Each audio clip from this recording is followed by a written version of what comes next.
Tapi yang betul-betul ditinggalkan oleh Nabi SAW ialah Quran dan juga hadisnya. Itulah khazanah terbesar orang Islam. Selagi orang Islam dia ikut dua benda ni, orang Islam selamat, dunia baik, akhirat baik. Dan keempat-empat ini mengandungi mesej yang amat penting, terutama dalam kita nak mengharungi kehidupan kita dalam dunia yang penuh mencabar. Tuan-tuan, dunia hari ini amat mencabar. Kita hidup dalam challenging world, dunia yang betul-betul mencabar dalam segala hal. Dalam education kita mencabar. Pasal hari ini dalam sebahagian perkara kita susah nak membezakan antara ilmu yang betul dan ilmu tidak betul, termasuk juga dalam konteks agama. Sebab itu hadis yang saya baca pada tuan pada mukaddimah tadi, taraktu fikum amrayn lan tadillu ma in tamassaktum bihima kitaballah wa sunnata rasulih. Hadis muwatta Imam Malik daripada Abi Hurairah dan sebagian sahabat yang lain termasuk Abdurrahman bin Amr bin Auf. Nabi kata, aku tinggalkan kepada kamu dua perkara. Nabi tak tinggal benda lain, tuan-tuan. Kalau Nabi tinggal pun tak ada dah. Nabi ada tinggal juga. Nabi tinggal apa? Baju-bajunya diambil oleh para sahabatnya dan dipegang oleh sebagian isterinya. Tapi baju tu pun tak tahu mana pergi dah. Kalau ada di muzium-muzium pun belum tentu bukti menunjukkan bahawa this is the real shirt of the Prophet sallallahu alaihi wasallam. Tak ada bukti. Kalau ada bukti pun kita tak confident. Betul ke? Kerana nak yang mensyaratkan, yang memegang khazanah Rasulullah sallallahu alaihi wasallam mesti siqah.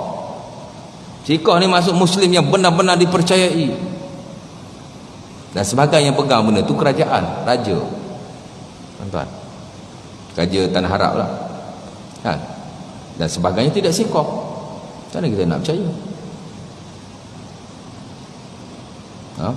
Nabi sallallahu alaihi wasallam juga, tuan-tuan, sahabat-sahabat baginda termasuk isteri-isterinya ada simpan rambut Rasulullah sallallahu alaihi wasallam. Ada. Dan ini disebut dalam Sahih Bukhari. Ummu Salamah dia pegang, dia simpan rambut Rasulullah sallallahu alaihi wasallam. Sahabat pun ada juga macam Abu Talha. Nabi potong rambut, Nabi bagi.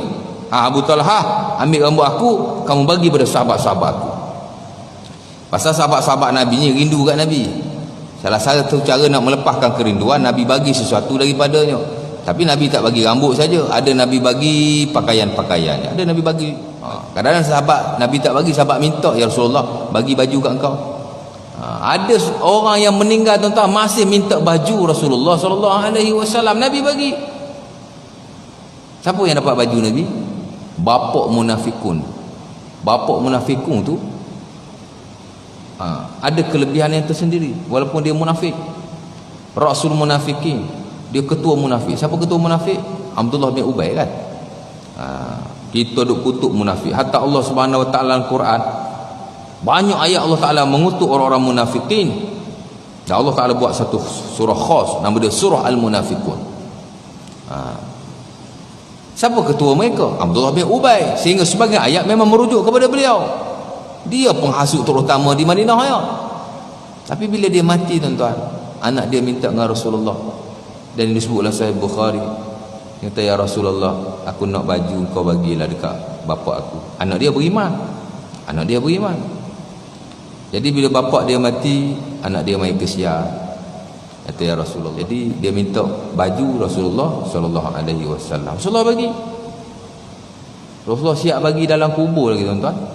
Bila Rasulullah sallallahu alaihi wasallam bagi, dah akhir nak tanam, Rasulullah SAW masih turun ke dalam liang lahatnya dan masih menghembuskan beberapa hembusan ke mukanya sehingga terperciklah air liur Nabi sallallahu alaihi wasallam.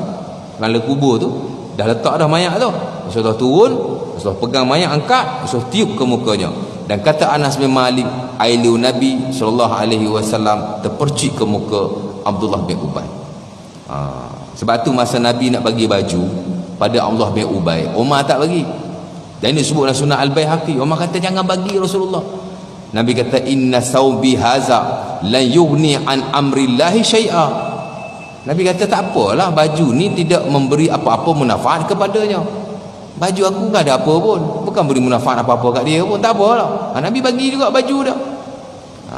Kerana baju Rasulullah SAW kalau dia bermanfaat, Abdullah bin Ubay nescaya tidak diazab oleh Allah Subhanahu Wa Taala kerana dikapankan baju Rasulullah SAW. Tapi ulama sepakat bahawa dialah orang munafik yang paling jahat, dan dialah yang diazab oleh Allah Subhanahu Wa Taala. Bila disebut innal munafiqina fi darkil asfali minan nar, dalam buku-buku tafsir disebut ala ruusihim Abdullah bin Ubay bin Salul.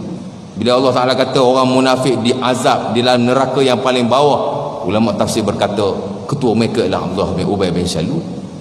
Tak ada apa-apa, Rasulullah siap ludah kat muka dia, bukan tiup air penci kat muka dia. Lepas tu Rasulullah tanam.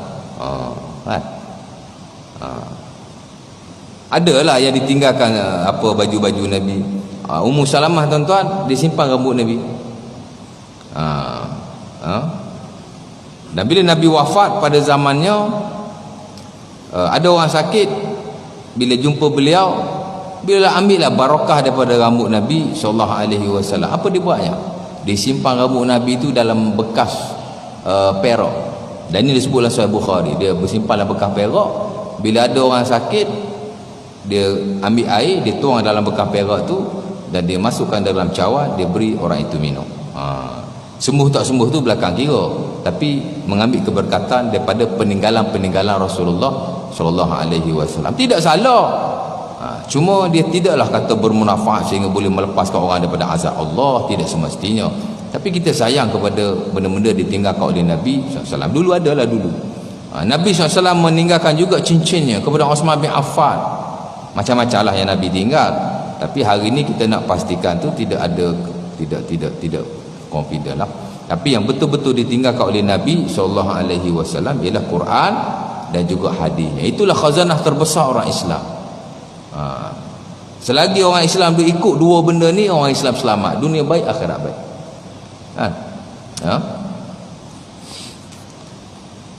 Dan dia adalah sumber kepada keberkatan hidup, sumber barakah ni lah. Jadi hari-hari kita baca Quran, hari-hari kita belajar hadis-hadis Nabi SAW, baru kita akan mendapat kata kehidupan yang sebenar. Baik.